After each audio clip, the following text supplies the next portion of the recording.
when I first started on TikTok and I would see so many, like, I don't know, black guys getting praised. I don't know, I was like, how can you get praised but then tear down black women?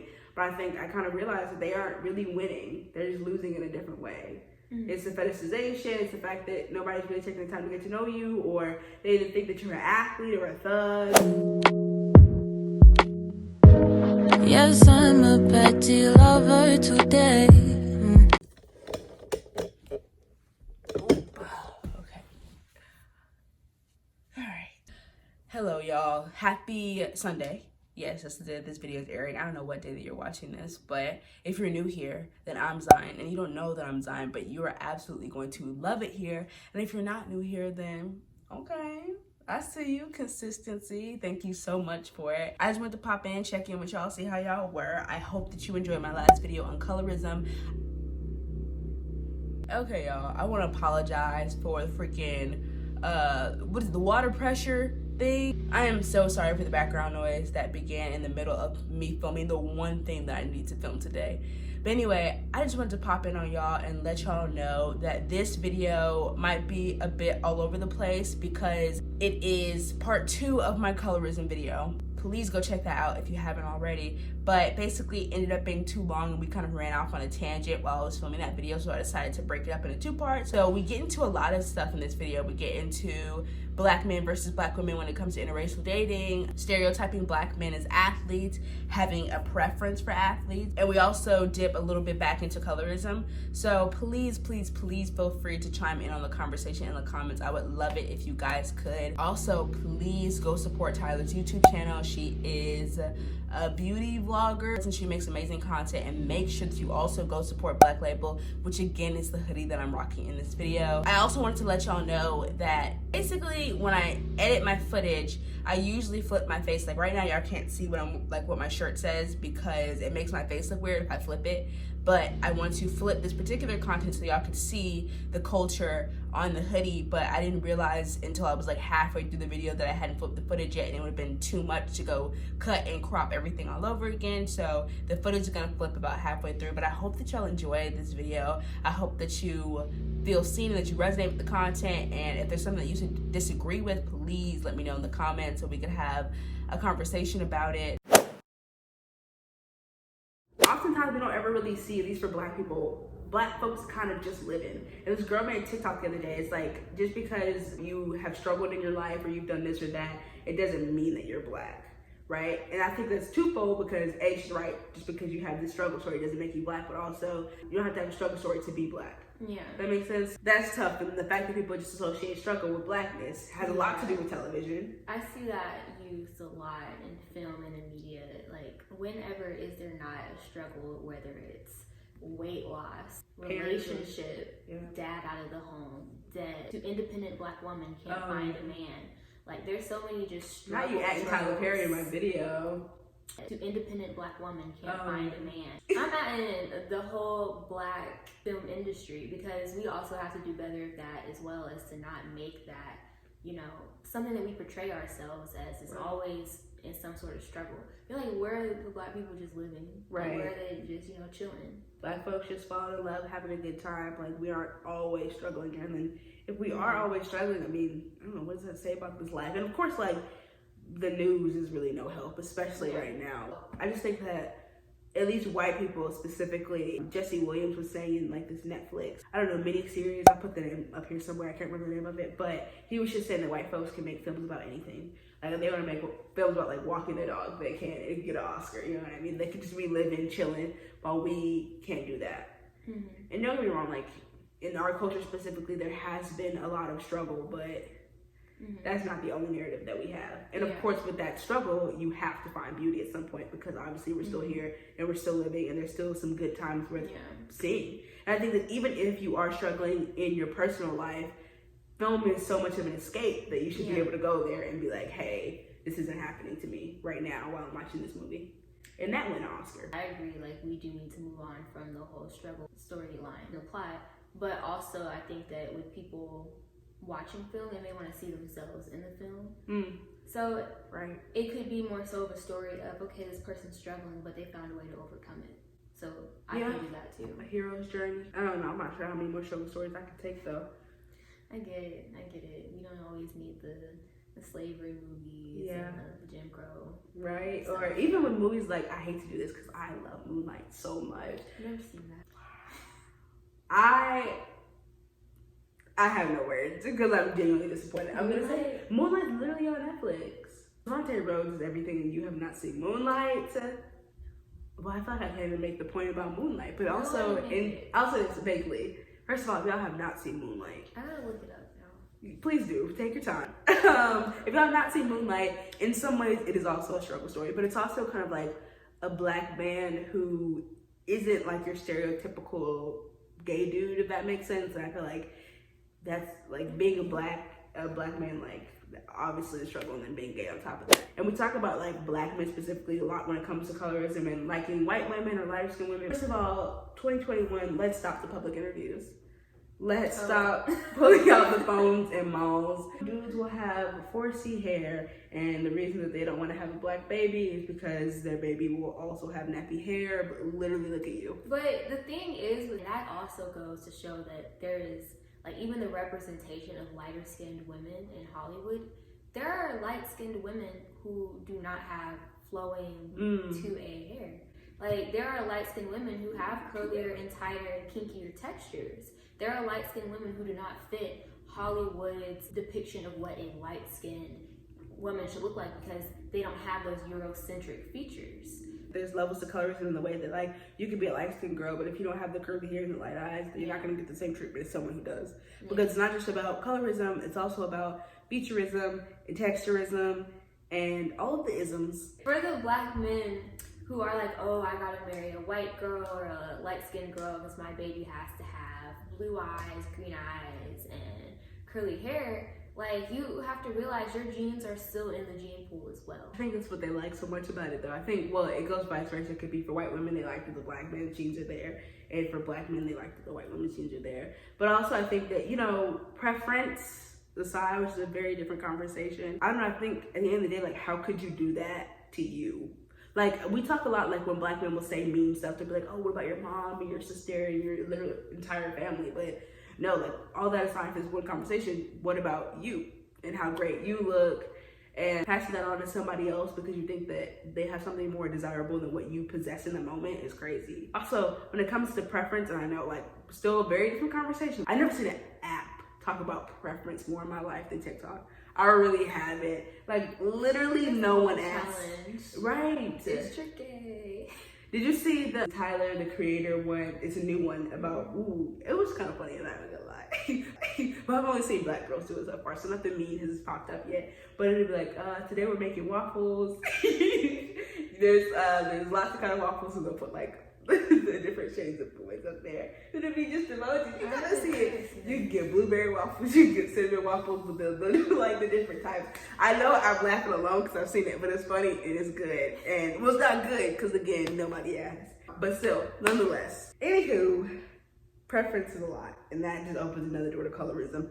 I think the issue for me with preferences is like oftentimes when people say their preference so much, half the time these things don't have anything to do with whether or not this person is actually a good partner. Maybe he is tall, and don't get me wrong, if you're 6'1", that's a different story. Not for boys, I mean, like, if you're a girl who's 6'1", then a girl, do what you gotta do. But of course, like, you know, height or hair texture or occupation isn't everything. But I do think the preferences matter because preferences are based off who we are as fundamental people. But when we get rude and excluding people, I don't like that. When your preferences are based around bringing somebody else down, then right, might need to reevaluate. And then Jodie Smith Foster. Y'all know the girl from not Moonlight. With Daniel Kaluuya. And then it was like Alina Waithe, like, oh, black love story of the century. That's another thing I hate when like black movies come out. You were talking about somebody and you never said who it was. I know. Jodie Foster Smith or whatever. Turner Foster. You know her. It was Jodie Turner Smith, love. Jodie Turner Smith. Why am I like all the names of that movie? They're both like the Black Bonnie and Clyde. You know the movie. Oh, you're talking about that movie where they ran away from the police? Yes. What's the name of it though? Dang, what is the name of that movie? Queen and Slim. Yes. Queen and Slim. I just kept thinking Black is King the whole time. Black is King. Anyway, y'all, she married a white man. And people did not handle it well. Were there Black women or just Black people? I think it was just Black people. A lot of people were calling her to really mean things. And it was crazy. I will say this, though. It was bad timing. Because it was supposed to be like this big, like, Black love story that she was a part of. Then she married a white man. Not the point. But first of all, she's beautiful. But it's just like, I don't know, I used to believe that when it came to Black men in interracial dating and Black women in interracial dating, that Black men had it worse. Because like I remember Michael B. Jordan was on, like he was seen on a boat with a bunch of girls, like nobody on the boat was Black, right? And like the girls in the comments just kind of went in, right? And I was like, ugh, okay. Y'all, I think it's different. I think that also what I've seen on TikTok and just kind of in the world and the media lately, it's just a bit different. I think that of course there are some Black women who date white men because of like the whole white man's whore thing. Please stop. Because of colorism issues, you know? Right, My mom yeah. had or she knew somebody that married a white man because she wanted lighter children. Yeah, but I feel like, at least from what I've seen, that's not usually the case with Black women. And if it is, then that's a very separate conversation. And it probably still does happen. It's like I said, not as often as Black men have been so vocal about like, this is why they choose other people to date. And that is wholeheartedly your business. But that's why I didn't really feel like, I just offended when Jodie Foster said it. But she was just saying that basically Black men never made her feel beautiful. And that's why she ended up with the white man. And I think that race aside, I think that why would you want to be with somebody that doesn't make you feel beautiful? She absolutely is stunning. I'm just tired of everybody thinking that an interracial couple has to involve a white person in some way, shape, or form. I am tired. I watched another show on Netflix called Tiny Pretty Things. I've heard of that one. I haven't watched it. There's one Black girl on the show. Is that the ballet show? Right? And granted, it is her show. There's one Black girl on the show. It's her show and she's the only Black person? Well, there's one Black guy, but he's also light skinned. So, think of what you will. We're very underrepresented in the ballet. That's true, but we could have done like a Black ballet story or something. Yeah, like there could have been so many more ways to involve, like, to increase representation.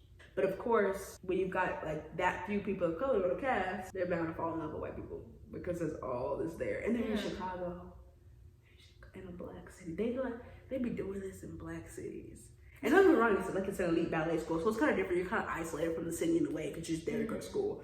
But how you gonna do us like this? And it's like you can still have Black people go to elite ballet schools. Of course. And you can still, include, like, you can still make it a diverse cast, but why is she the only? I'm just so sad because Netflix has such a great opportunity.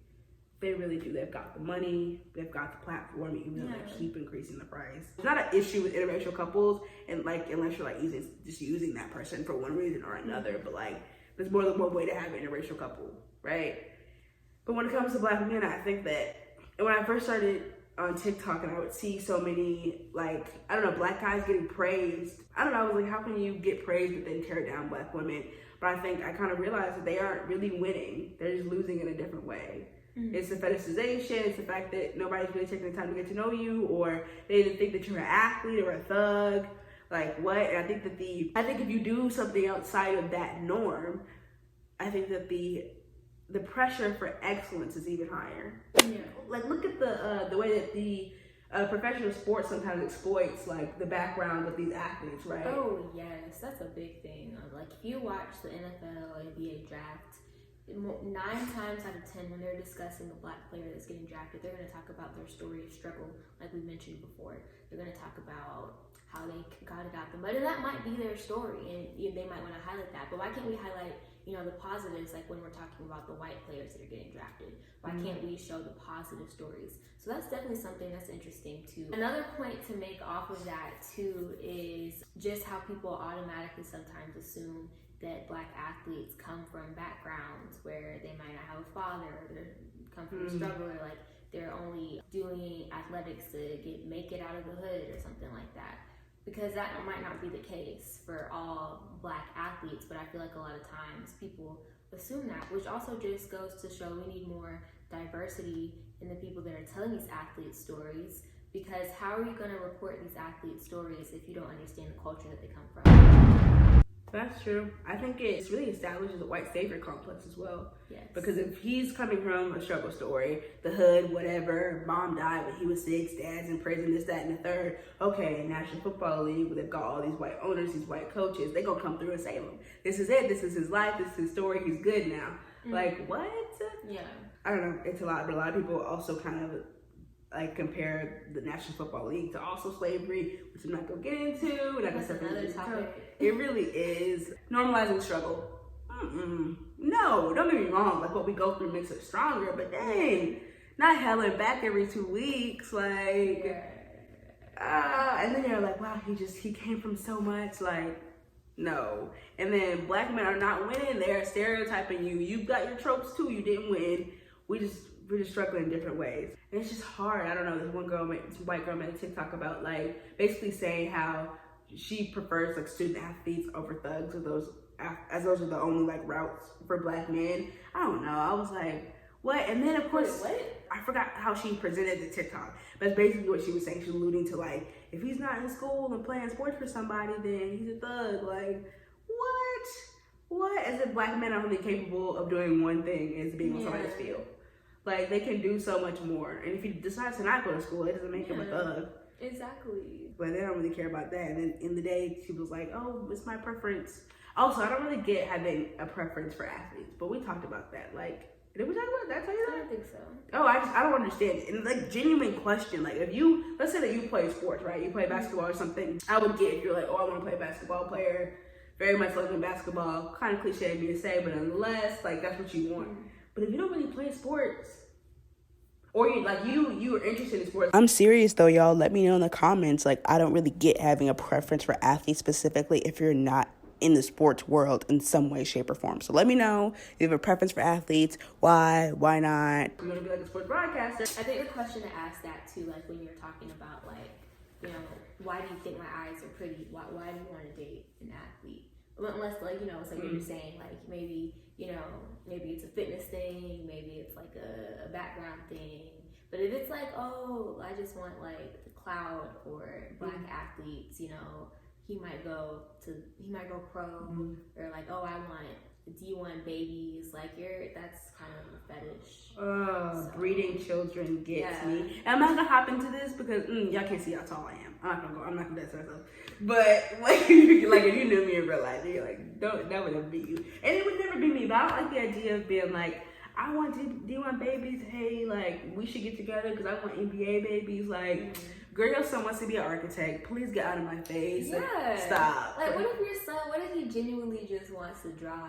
And you're over here like, you better get out there. Like, what if he genuinely just what if your son wants to do ballet? Exactly. That should be okay. It also, I feel like, at least in traditional black homes, sometimes I feel like parents don't have ambitions for their children beyond college, right? And it's like, okay, my dream is for me to save enough money for my kid to get this 4-year university, but what happens next? I feel like that's For your kind of degree, a stereotype that we are trying to change, though.